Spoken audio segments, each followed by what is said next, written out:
በኢየሱስ ስም ይህንን መዝሙር ለመዘመር ያውቃችሁ። በጣም ለምትወዱት ሰው ሼር እያደረጋችሁ አብረን እንዘምር።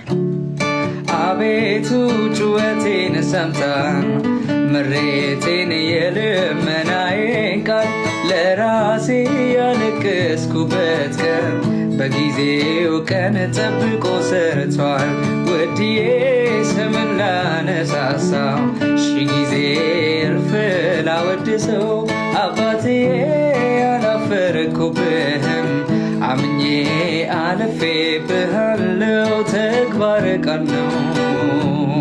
ስለቴ ሰመረ ስለቴ ሰመረ ስለቴ ሰመረ ስለቴ ሰመረ ከሰው ግምት ያልተበለጠ ከጠበቅኩት የበለጠ ከኔ ግምት ያልተበለጠ ከጠበቅኩት የበለጠ ከሰው ግምት ያልተበለጠ ከጠበቅኩት